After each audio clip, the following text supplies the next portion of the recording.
Oh, hello world. My name is Stephen Walker, and welcome to A Walker in the Woods.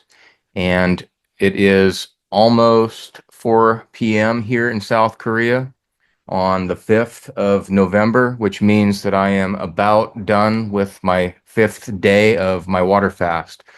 I started the fast on October 31st. Well, my last meal was finished around 4 p.m. on the 31st. So technically, I am right at the summit, at the hump, and I'm going over the hump as we speak, as I speak, and as you listen. So let's take a look at my PPT, which will keep me focused, and I have some information to share with you on a few different topics. And here we go. So the MOVEmber challenge, I am, as I said, finishing my fifth day of water water fast. I intend to do 2 days, 10 days. And then after I finish 10 days of water fasting, I will dive into the carnivore diet, primarily the BBB&E, beef, butter, bacon, and eggs. And I will do that for the next 20 days to finish out November and keep tabs, maybe not as frequent, not daily, but a couple times a week on the InBody fit metrics on how the body is reacting to introducing food into my system again. And hopefully, I will keep watching my weight drop. That is my hope. But so observations of physical and mental state. So yesterday I talked about my eyesight was much sharper and clearer, and today it hasn't changed. If nothing else, it may be even better. Laser focus. And in the past, when I was on, again, I've been carnivore 85% for the last year. Occasionally, I will introduce a bit of Korean food. Occasionally, I'll be naughty and have a bit of pizza. But overall, 85% is pretty, it's animal based. Dairy, I do use cream when I drink coffee, but I am no longer drinking coffee for this month. So the eyes are very clear, and my mind is also much clearer than it has been in the past month, really. And when I did my interview with Dave, I was just beginning my fast, and I think I was a bit foggy when I was doing that. So not the best representation of how the mind can work. And I was in class this morning with some students, and just the ability to be across the room and look at the screen and read everything clearly, to just be in sync with the students who are not fasting and they are on shit diets. And so, you know, it can be a bit of a challenge when you're up here and a lot of people are down here. But one thing about fasting and carnivore, now for me anyways, I don't get agitated. I might get bored, but I don't get agitated when I don't have food in my system. That might be a personal thing. Let me know how you do if you've done fasts, and if how your mental and physical state are or were. And then one other physical thing I want to mention is the bathroom. And if you don't want to listen to this, skip ahead about a minute. But so for the first 3 days, you are excreting solid waste. And about midway through the third day and into the fourth day, it becomes much less. And then, if anything, it would be in liquid form. and not a lot. Most of it is urinated. Most of the water that you're drinking is urinated out. And the what comes out the back end, there is a distinct smell that I've noticed over the past few fasts that I've done in it. And the only way I can describe it is if you've ever driven through an oil field, refinery type of place, it's a bit chemical smell. And so, from at least what I can kind of ascertain as to why it's smelling that way, is that a lot of the toxins are finally being released from the fat, maybe being, pushed through the liver and out the back end. And so I take that as a badge of honor when, you get that whiff and it's like, okay, well, I don't normally smell that, luckily, but I'll take it as progress. So there are three things that I want to talk about today, and that's autophagy, the basal metabolic rate, and InBody fit metrics. So first, autophagy. What is autophagy? I believe it is Latin, and it comes from autos, which means self, and phagami. I'm not sure the pronunciation, but that means to eat. So basically, it means to eat self, eat oneself, eat thyself. Autophagy is your body's cellular recycling system, and it allows cells to disassemble its junk parts or their junk parts, repurpose the salvageable bits and pieces into new usable cell parts. So, like if you were to go to a junkyard, a salvage yard, and dig through old cars and find pieces that will fit and work and run on your car and keep it on the road for longer. It's the perfect recycling system, the body, and it's amazing. A cell can discard the parts it doesn't need, so probably that is what goes out the back end, and certain cells that are no longer salvageable probably don't smell all that great anyways. So that might be another reason why the chemical toxic kind of smell permeates. Why is autophagy important? It's essential for a cell to survive and function. It recycles damaged cells or cell parts into fully functioning cell parts. It's a divine system, really. It amazes me. And it also gets rid of non-functional cell parts that take up space and slow performance. It destroys pathogens in a cell that can damage it, like viruses and bacteria. And one way that I've learned to teach it, talk about it, is, let's say, okay, we have brain cells and we have a cancer cell, or we have a very diseased cell, and we have muscle cells. And if you are in autophagy and your cells are looking around for how to keep alive, because that is the number one priority for our bodies, is to maintain self-preservation, stay alive at most any cost. What cells, once the fat is becoming or near depletion, what cells do you think will survive and what won't? In my mind, the brain cells will probably be the last to go. The diseased cells will be autophagized, if that's a word. The cancer cells will be dismantled and eaten and disassembled and reassembled, or just pushed out. So autophagy is very important. And can we induce it? Can we bring it on ourselves? The answer is yes. You can induce autophagy by stressing your cells to send them into survival mode. And there are four different ways that I researched. The first one is fasting.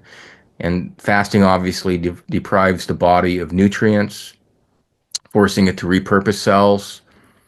And this is the one that I prefer because fasting, you cut all nutrients, go water, and you kickstart that autophagy much faster than any other method that I have here. Calorie restriction or dieting, instead of depriving the body completely, like fasting, we limit them. So we limit our calories through a through a diet. This forces your cells into autophagy to compensate for lost nutrients. So, you go on your celery or potato or whatever diet of the week people like to do. Um, just by depriving calories will kickstart autophagy. The third one is switching to a high fat, low carb diet. And this is basically the keto diet, which changes the way your body burns energy. So that instead of burning carbs or sugar for energy, which is dirty energy, it burns fat, which is clean energy instead. And from what I've been taught through YouTube University and the doctors that talk about carnivore, and also Dr. Fung, who talks about a lot about fasting. I believe he also says that sugar is dirty, the dirty energy, and the fat is the clean and the ketones, which is what the body and the brain crave or work best on. And day 5, my brain is firing much better than it was 5 days ago. I can tell you that. And the fourth one is exercise. So exercise stimulates processes that increase the activity of the ATGs, such as stressing your skeletal muscles, uh, the muscles that are attached to your skeleton, the biceps, the triceps, the delts, all of those. Exercise can induce autophagy depending on the type of exercise you're doing and its intensity. I'm not really sure which exercises, if it's maxing out or if it's running a marathon. There's a lot of different exercises, some more strenuous than others. So, but again, it's stress. It's stressing the body, it's stressing the cell, and it's forcing them to clean house and to streamline themselves to keep the body working at its utmost function. And then the InFit machine that I have, the fifth metric that it gives me is basal metabolic rate. So what exactly is basal metabolic rate? BMR refers to the amount of energy your body needs to maintain homeostasis, balance. Your BMR is largely determined by your total lean mass, especially muscle mass, because lean muscle or lean mass requires a lot of energy to maintain. So it's about calories. Anything that reduces lean mass will reduce your BMR. So typically, a BMR is between 1,000 and 2,000, meaning we need 1,000 to 2,000 calories to fuel basic functions. So for women, the average is about 1,400, and for men, the average is between 1,600 and 1,800. And mine has been over that for quite a while, upwards of 19 to 2,000. I'll share what my new number is a bit later. A person with a BMR of 2,000 calories will burn 2,740 calories each day if they exercise 1 to 3 days per week. And I am exercising now again and in the gym 2 to 3 times a week and taking walks or hikes. And I will take you on a hike hopefully Thursday or Friday, depending on the weather. Get the GoPro out and I'll get up on top of the mountain behind my home and show you a little bit about where I live if you're interested. But it is a beautiful mountainous country, South Korea, and I think it would be interesting to share it. So let's get into the 10-day water fast. This is again the InBody Fit app on my phone, screen captured. And so we look back on the 1st of November when I started, technically October 31st at 4 p.m., but who's counting? So my weight was 98.6 and it has dropped to 94.4. And so I think what, 2.2 pounds per kilo? 2468, over 9 pounds basically in 5 days. Almost 2 pounds or almost 1 kilo a day. The BMI is 31.2 on the first, and yesterday 30.3. Today it's dropped 0.4. I'm down to 29.9. And that's good. Skeletal muscle mass I began at 42.5 and I'm down 40.3. That's what? 2.2. Soft lean mass was 70 and now it's continually dropped. Yesterday was 67.5, today 66.6. The basal metabolic rate, which is what we talked about today, originally on day one was 1969 and today is 1890. So I'm still what the men was what was it, 16 to 18, and I'm still over that. So I guess I need calories, but I'm not getting them anytime soon, at least not for the next 5 days. My percent of body fat, it seems to still be above what it was on day one, which does not make sense to me, but it did drop 0.1% from yesterday. And I weighed myself and did this at 8:13 in the morning. So it's almost 4 p.m. now. So, 8, 9, 10, 11, 12, 8, 9 hours ago. So I'm not sure what it would read now.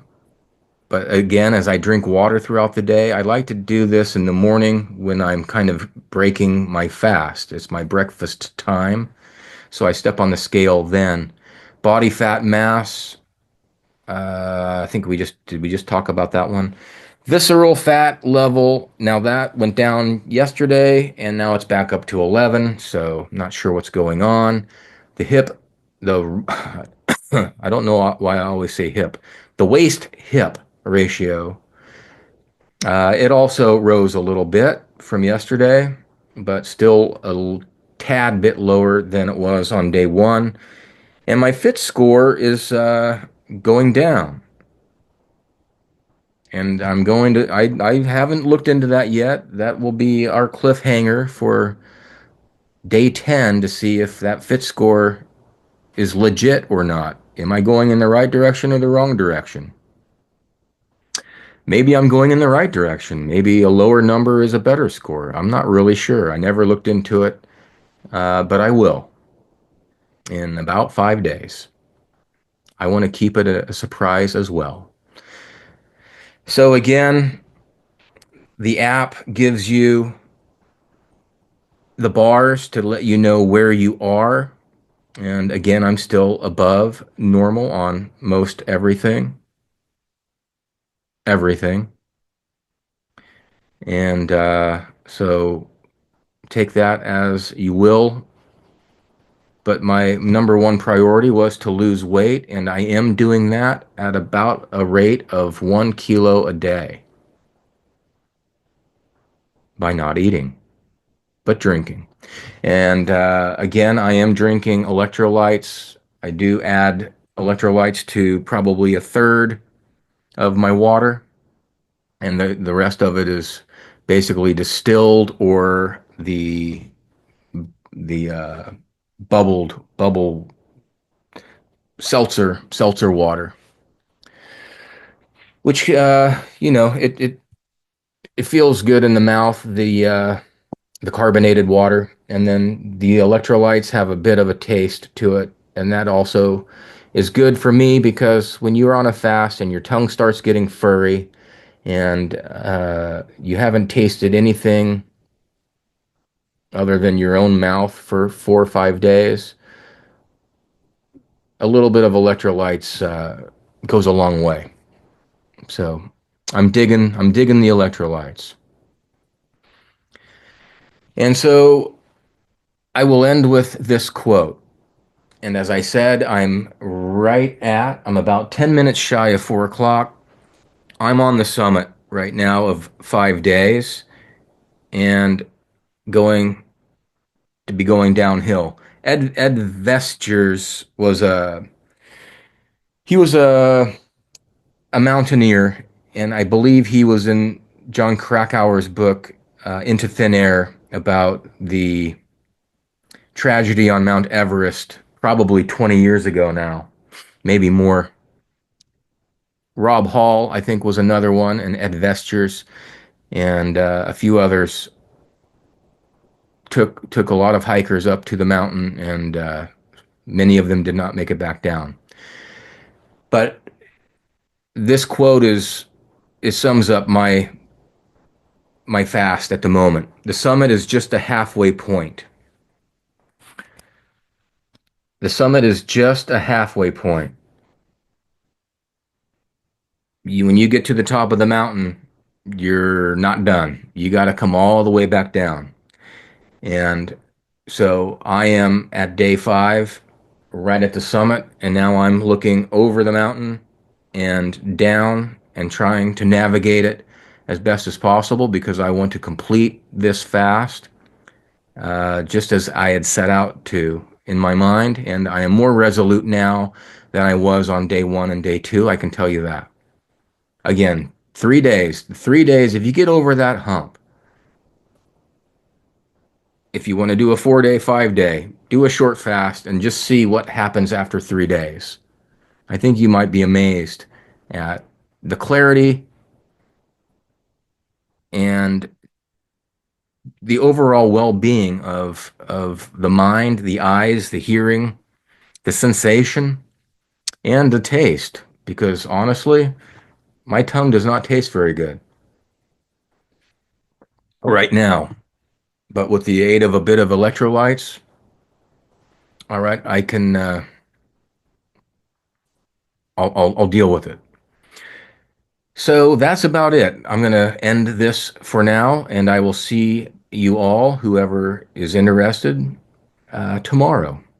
I will be heading back home to uh, my wife and my 2 cats, and I will be posting from there probably about the same time, maybe 4 p.m. or so.